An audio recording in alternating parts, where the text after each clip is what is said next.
Bonjour, le moment est venu de parler de 2023 pour les natifs de la Balance, dont vous faites probablement partie si vous regardez cette vidéo, ou bien vous connaissez quelqu'un qui est né sous le signe de la Balance, ou bien tout simplement vous vous intéressez à l'astrologie. Quoi qu'il en soit, je vais donc vous parler comme si vous étiez né sous le signe de la Balance.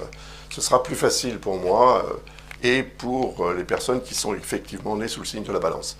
Donc, la Balance est le 7e signe à partir du Bélier, premier signe du zodiaque. Donc c'est le signe qui est opposé au vôtre, le signe du Bélier. Il représente un petit peu votre alter ego. J'en reparlerai tout à l'heure, ce sera utile quand même d'en apprendre un petit peu plus à ce sujet. Et les transits de 2023, les transits planétaires, certains vont être extrêmement importants et porteurs d'informations dont vous allez devoir tenir compte, à mon avis, pour mieux gérer ce qui pourrait découler de ces énergies cosmiques en rotation autour du système solaire, et donc par extension autour de nous, autour de la Terre. La première planète dont je voudrais vous parler quand même, c'est Jupiter.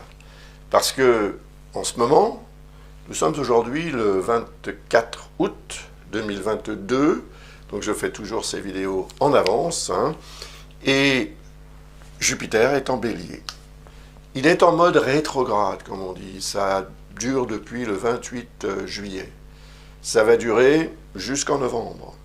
Mais le 28 octobre, Jupiter va repasser dans le signe des Poissons, en rétrogradation, vous voyez.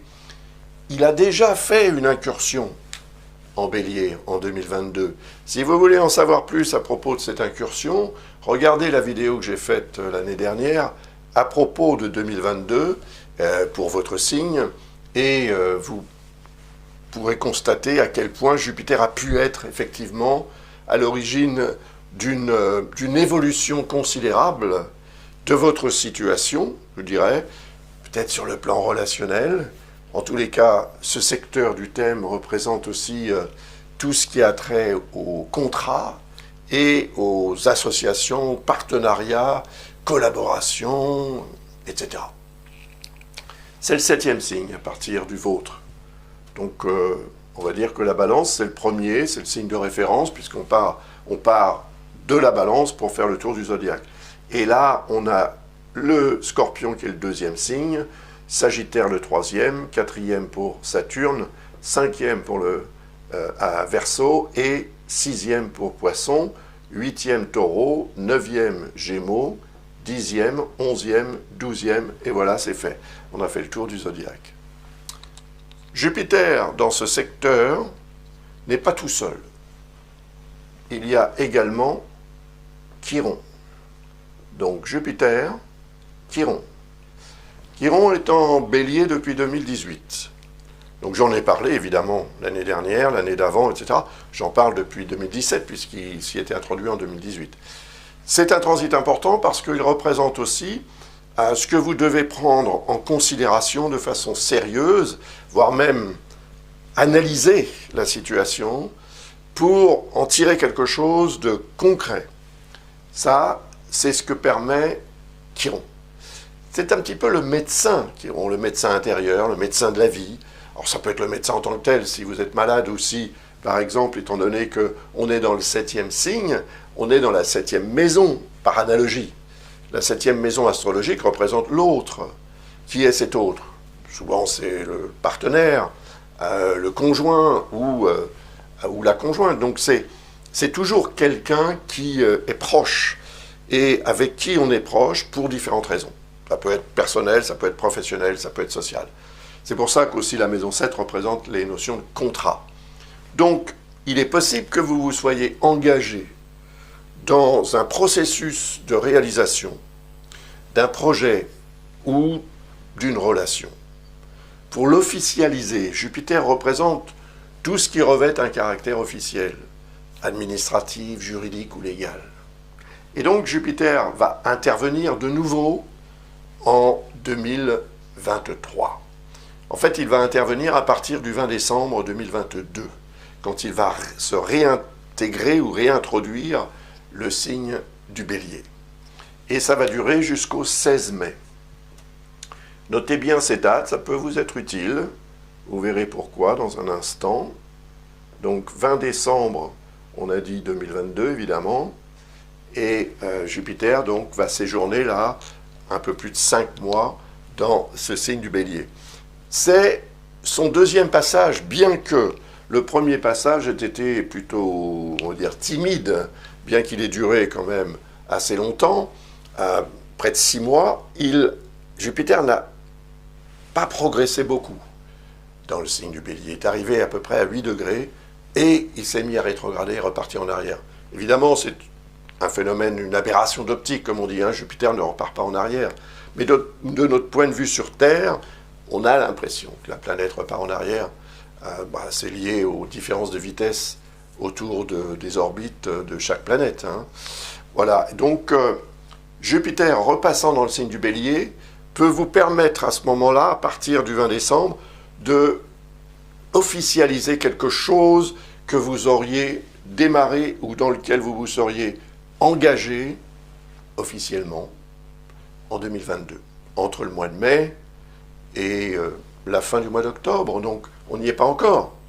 Ça veut dire qu'il vous reste, par rapport à aujourd'hui, 24 août 2022, il vous reste encore quelques mois. Bien que Jupiter soit en mode de rétrograde, il faut quand même éviter, pendant une rétrogradation de Jupiter, de s'engager vraiment, officiellement, dans quelque chose qui va avoir des répercussions à long terme. Parce qu'il est possible que cela subisse des retards, des imprévus, des obstacles, des vices de forme, des choses comme ça. Donc c'est vrai qu'il est préférable de rester plutôt en stand-by quand Jupiter est rétrograde. Mais si une opportunité se présente et qu'elle est trop belle pour la refuser, vous allez vous engager. Et ce que vous aurez fait d'ici là, donc d'ici peut-être à la fin du mois d'octobre, va vous donner un résultat officiel à partir du 20 décembre, et vous pourrez en fait gérer ce résultat ou gérer les répercussions, les conséquences de ce qui se sera passé en 2022 jusqu'au mois de mai. Parce qu'à partir du 16 mai, donc, Jupiter va transiter en Taureau. Il va transiter en Taureau jusqu'au mois de mai 2024. Donc là, c'est un transit qui va durer quand même 1 an. C'est toujours le cas, hein, mais là, il y a eu effectivement un phénomène de rétrogradation qui a ramené Jupiter, ou qui va ramener Jupiter dans le signe des Poissons, mais il aura quand même séjourné environ 1 an dans le signe du Bélier en tout. Et là, par contre, il n'y aura pas de rétrogradation, il n'y aura pas d'incursion dans les Gémeaux, il n'y aura pas de rétrogradation en Bélier. Jupiter va bien séjourner en Taureau jusqu'à la fin de son transit. Il y aura des rétrogradations, mais elles ne le ramèneront pas en Taureau. Donc là, on est dans le 8e signe à partir du vôtre. 8e signe, 8e maison. Seulement, ce qu'il y a entre le Taureau et la Balance, c'est ce qu'on appelle en astrologie un quinconce, qu'on trace en vert. Je ne sais pas si vous pourrez le voir en vert, parce que mon feutre est un petit peu fatigué, mais je peux vous le dire, c'est vert. Et la maison 8 représente vos rapports d'argent avec la société, la façon dont vous gérez votre patrimoine. Jupiter va produire une exaltation de ce domaine. Mais le quinconce représente une tendance à l'hésitation. Peut-être une tendance aussi à remettre au lendemain ce que vous pourriez devoir faire le jour même. Vous voyez ce que je veux dire? C'est-à-dire qu'il faudra faire un effort pour agir quand vous serez sollicité pour le faire. Et cette sollicitation peut être tout à fait officielle, puisque Jupiter, comme je l'ai dit tout à l'heure, représente ce qui revêt un caractère officiel. Donc ça peut même être administratif et autres. Mais il y a quand même quelque chose d'intéressant, dans le sens où Jupiter va produire cette exaltation. Donc une augmentation peut-être de votre patrimoine. Ça peut être lié à un héritage, une succession, ça peut être une transaction financière importante, un placement, des revenus, etc. En tous les cas, ça va concerner votre statut financier sur le plan social. Et donc vos rapports avec les banques, etc. Maintenant, il n'y a pas que Jupiter en Taureau, ou il n'y aura pas que Jupiter en Taureau. Parce que Uranus transite dans ce signe depuis 2018. Donc Uranus et Jupiter. C'est intéressant. Uranus représente la notion de changement. Changements souvent radicaux.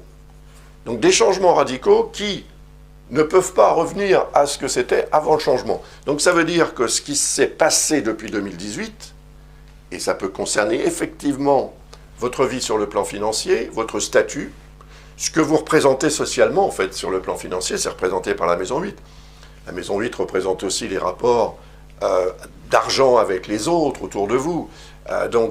L'argent que vous possédez par exemple en commun avec d'autres personnes, avec la famille ou autre.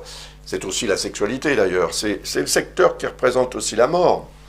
La mort, c'est vrai que ça entraîne parfois des héritages. C'est pour ça que la maison 8 est reliée à ça également. Donc je ne vais pas vous faire un cours sur tout ça, mais ce que je peux vous dire, c'est que Jupiter, transitant avec Uranus dans le signe du Taureau, va amplifier l'énergie de changement représentée par Uranus, qui est là depuis 2018, et qui va séjourner en Taureau jusqu'en 2025, 26, 25, ça va osciller aussi là, un petit peu. Donc là, c'est très intéressant d'une certaine manière, parce que si vous prenez la bonne décision, si vous saisissez la bonne opportunité, vous allez prendre un virage. Et ce virage sera très favorable. Seulement, il y a, si vous voulez, un petit piège. Le piège, il n'est pas très compliqué. Il n'est pas très, sournois non plus. Il est représenté par le quinconce. Le piège pourrait venir de vous. C'est-à-dire, aurez-vous la capacité de prendre la décision au lieu d'hésiter? On sait quand même, c'est ce qu'on dit en général des natifs de la Balance, qu'ils ont tendance à hésiter, parce qu'ils veulent absolument trouver le juste milieu et faire en sorte de ne pas se tromper. C'est bien, mais parfois, effectivement, ça entraîne des erreurs, dans le sens où si une opportunité se présente, elle se présente. Mais elle ne va pas rester là, 107 ans, à attendre que vous en profitiez de cette opportunité. Donc elle passe.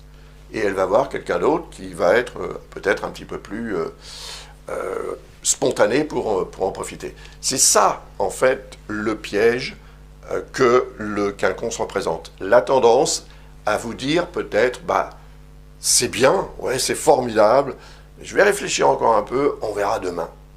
Et demain, ça peut être trop tard.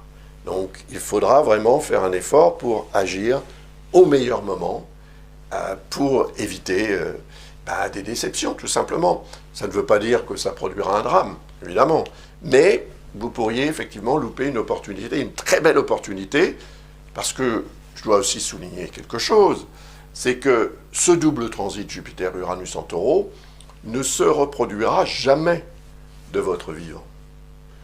Parce que Uranus met 84 ans pour faire le tour du zodiaque, Jupiter 12 ans. Donc, si vous voulez attendre 84 ans pour la prochaine opportunité, faites-le, si vous pouvez. Voilà ce que je voulais vous dire. C'est très important d'en prendre note, parce qu'à partir du 16 mai, vous allez sentir cette énergie amplifiée. Et non seulement vous allez la sentir, mais vous allez aussi devoir la gérer parce qu'elle va s'imposer à vous. Ce n'est pas quelque chose que vous allez décider, en fait, quelque part, cette énergie, cette opportunité. Elle se présente. Elle vient peut-être de là-haut. C'est un cadeau du ciel, peut-être. Sachez en profiter. C'est très important. Parce que le changement que vous voulez éventuellement imposer ou réaliser, il aura toutes ses chances de se réaliser pendant ce transit de Jupiter en Taureau.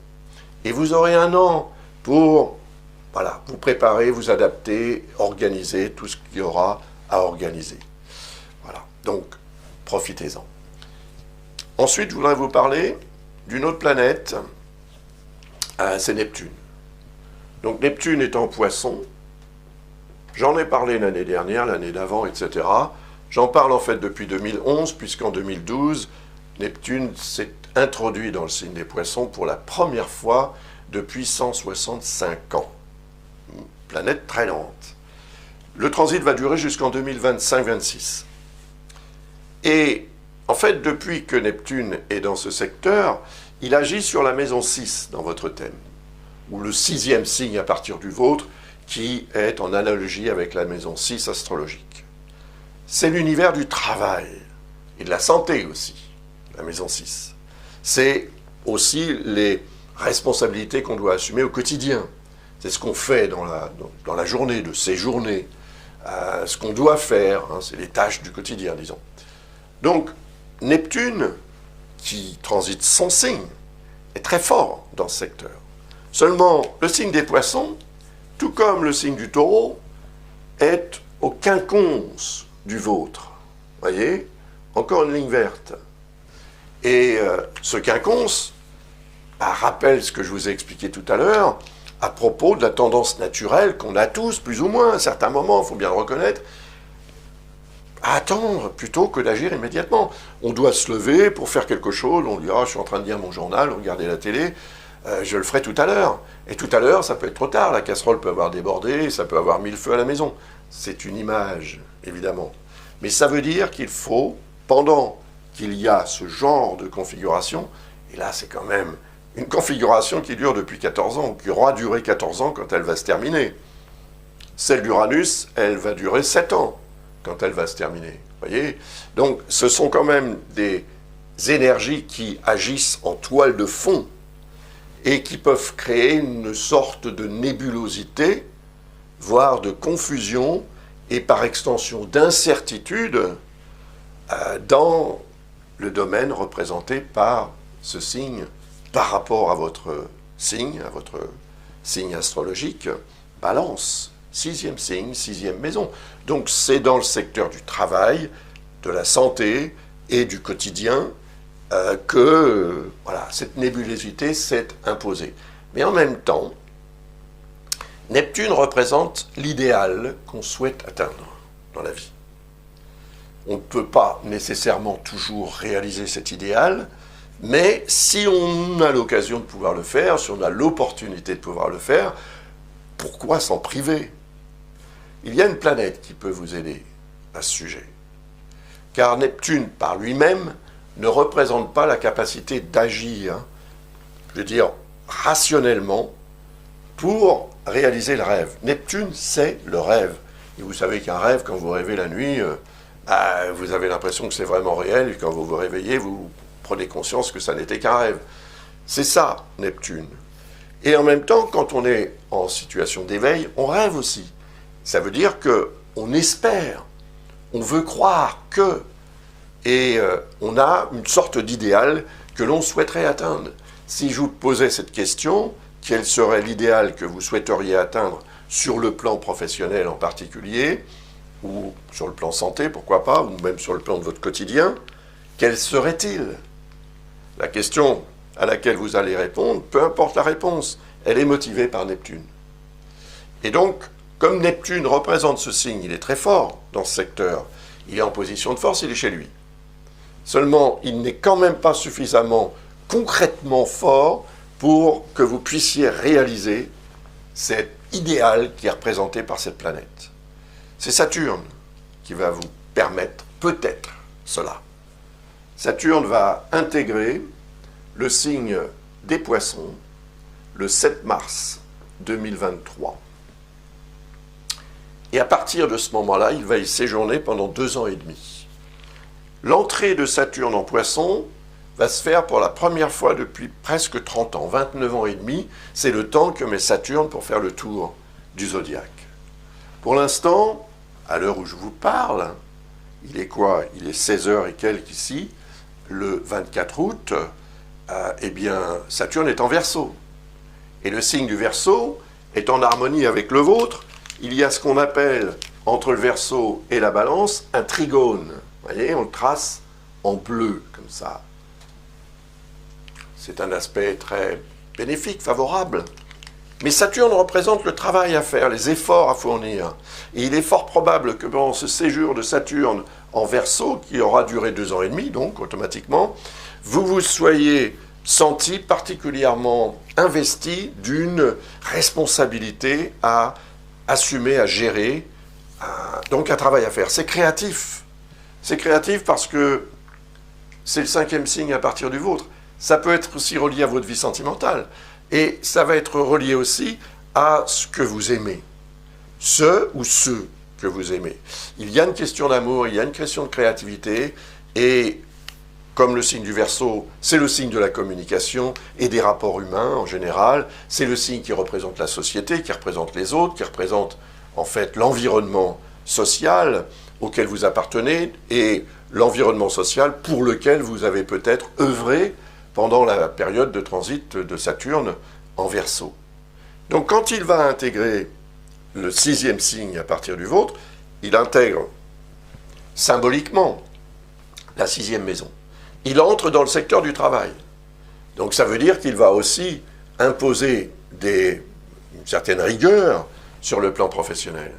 Mais l'idéal, si tant est que vous ayez un idéal à atteindre dans ce domaine, vie professionnelle, santé, vie quotidienne, eh bien c'est Saturne qui va vous permettre de réaliser concrètement votre rêve. Alors, ça ne se fera peut-être pas en 2023, parce que Saturne va quand même mettre un petit peu de temps avant de rejoindre Neptune suffisamment pour produire ce qu'on appelle une conjonction, même si elle n'est pas extrêmement serrée, cette conjonction, elle va quand même avoir un effet. Plus Saturne va prendre de la distance dans le signe des Poissons, plus son énergie par rapport à Neptune va augmenter. Mais c'est aussi au moment où la planète entre dans un signe que son énergie est la plus forte. Donc notez bien le 7 mars, comme vous devriez aussi noter le 16 mai, date d'entrée de Jupiter en Taureau, parce que ce sera effectivement un moment à choisir. Si vous voulez concrètement réaliser quelque chose qui représente un idéal à atteindre, c'est à partir du 7 mars que vous pourrez, à mon avis, agir. Et ce que vous allez faire le 7 mars, le 8 mars, pendant à peu près une quinzaine de jours, après l'entrée de Saturne en Poisson, pendant cette quinzaine de jours, ce que vous allez faire, ce que vous allez décider, ce dans quoi vous allez vous engager concrètement, encore une fois, avec Saturne, on est dans le concret, on n'est plus dans le rêve. Mais le rêve, il est là, c'est Neptune. Et donc Saturne va œuvrer, ou vous permettre d'œuvrer plutôt, pour réaliser ce rêve. Et c'est une sorte d'idéal que vous aurez l'opportunité d'atteindre, soit en 2023, mais ça continuera d'avoir une influence en 2024, et ça continuera d'avoir une influence évidemment aussi en 2025, puisque en 2025, Saturne sera encore en Poisson et Neptune également. Et il y aura une conjonction, mais j'en reparlerai l'année prochaine ou l'année d'après encore. Si ça concerne 2025, j'en parlerai en 2024. Et pour 2024, j'en parlerai en 2023, à peu près à cette époque de l'année, au cours de l'été 2023. Très intéressant et très positif si vous savez agir au bon moment. Encore une fois, on est dans cette logique de quinconce, donc de tendance à se dire, soit on se dit « oh non, c'est trop beau pour être vrai », ou bien on attend, on va voir ce que ça donne, ou des choses comme ça qui vont finalement vous faire perdre du temps et vous aussi peut-être favoriser un manque de spontanéité au niveau d'une opportunité à saisir que vous mettrez trop de temps à saisir. Le temps est représenté par Saturne. Donc, le temps que vous avez passé depuis l'entrée de Saturne en Verseau, c'est-à-dire depuis le mois de mars 2020, vous voyez, et après il est repassé dans le signe du Capricorne, mais il est revenu en Verseau pour s'y installer vraiment en décembre 2020, et depuis, il y est. Donc tout ce que vous avez fait en termes de travail, de création ou d'engagement dans des projets ou des activités, dans des relations aussi, avec une part d'amour quand même, eh bien ça peut vous être particulièrement utile dès lors que Saturne sera en Poisson. Parce que tout ce que vous aurez fait dans la maison 5, en fait, en termes de créativité, comme on l'a dit tout à l'heure, va être transféré dans la maison 6 pour que vous puissiez en profiter sur le plan socio-professionnel. Voilà. Après, il faut adapter ça à votre thème astral. Là, je ne parle que du signe solaire.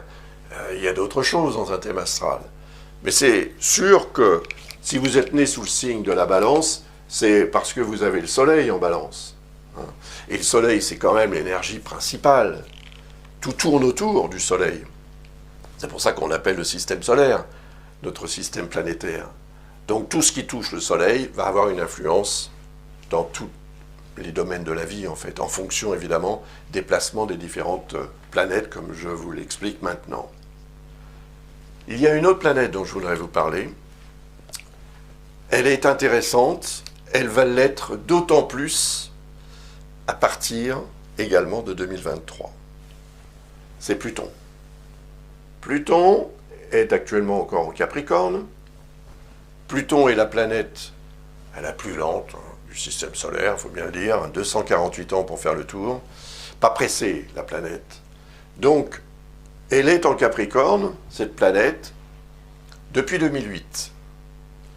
Et elle va entrer en Verseau le 23 mars 2023, bien évidemment.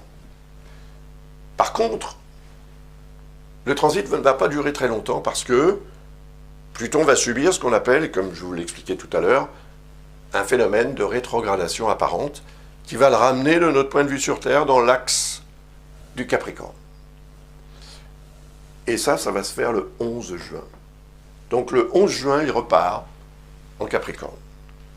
Tant qu'il est en Capricorne, il n'est pas particulièrement en harmonie avec votre signe. Il y a ce qu'on appelle entre les deux signes une quadrature qu'on trace comme ça, en rouge.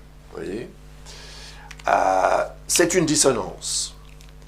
Mais ça ne veut pas dire qu'un Capricorne et une Balance ne peuvent pas être en relation tout à fait positive et constructive, évidemment. C'est simplement au niveau des éléments qu'il y a quelque chose qui n'est pas facile à gérer.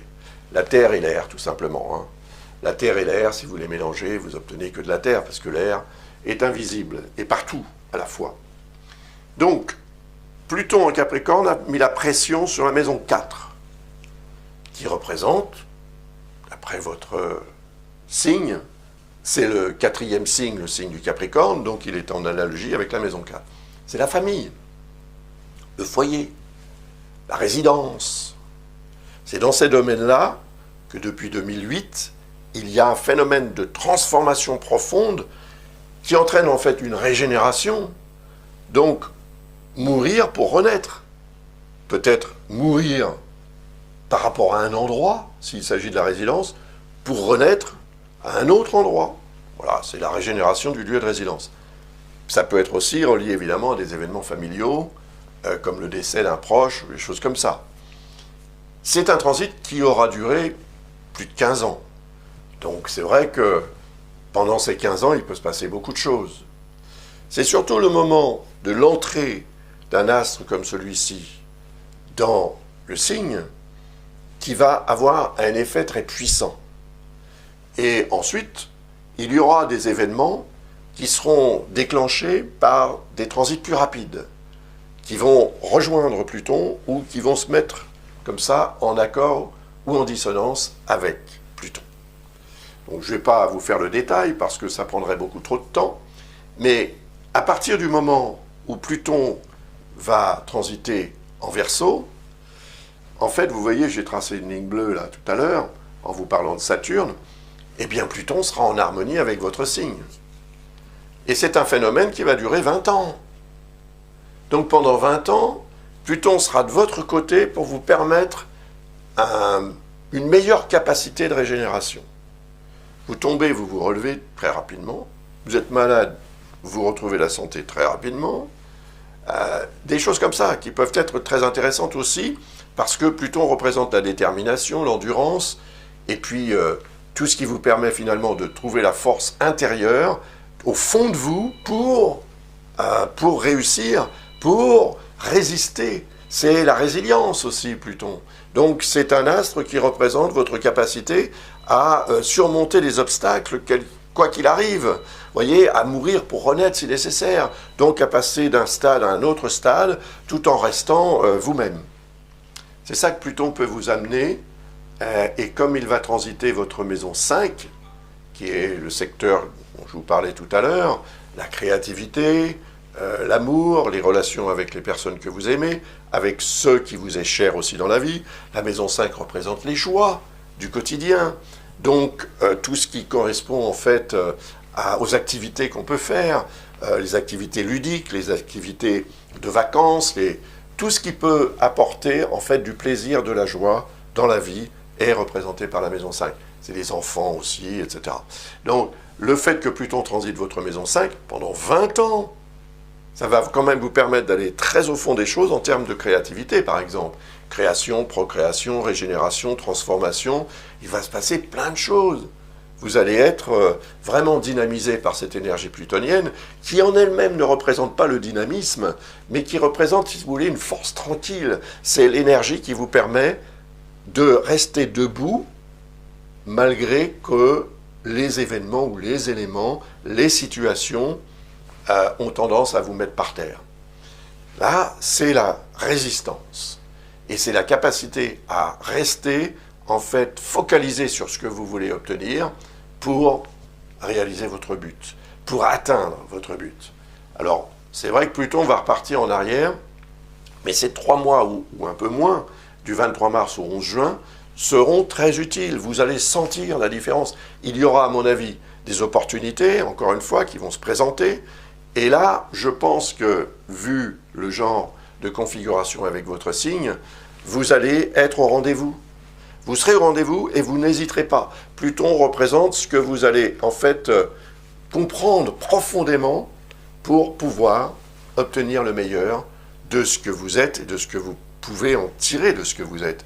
Donc c'est aussi, c'est en termes de créativité, comme je le disais tout à l'heure, c'est peut-être votre vie sentimentale qui va se transformer complètement et radicalement et qui va vous permettre d'aller vraiment dans une relation profonde, karmique aussi peut-être, et certainement source de multiples joies et satisfactions. Je vous rappelle que là, on est quand même en liaison avec ce qu'on appelle la maison 5 astrologique, les joies de la vie. Donc, vous allez pouvoir en profiter.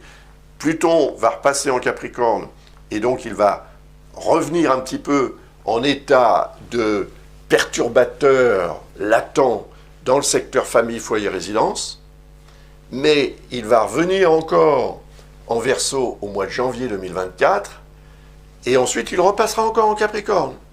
Et puis, il s'installera vraiment en Verseau au mois de novembre 2024. Donc là, je vous en parlerai l'année prochaine, quand je ferai la vidéo pour 2024. Par contre, si vous voulez en savoir un petit peu plus personnellement, et surtout en rapport avec votre thème complet, et non pas simplement en rapport avec votre signe ou votre ascendant, eh bien, visitez le site de l'École à Blas. Vous trouverez les informations pour poser une question, par exemple, sur un sujet qui vous préoccupe, ou un projet que vous avez, quoi que ce soit, ou bien pour commander une analyse approfondie. N'hésitez pas. J'ai terminé cette analyse, mais avant de vous quitter, je voudrais vous rappeler 3 ouvrages.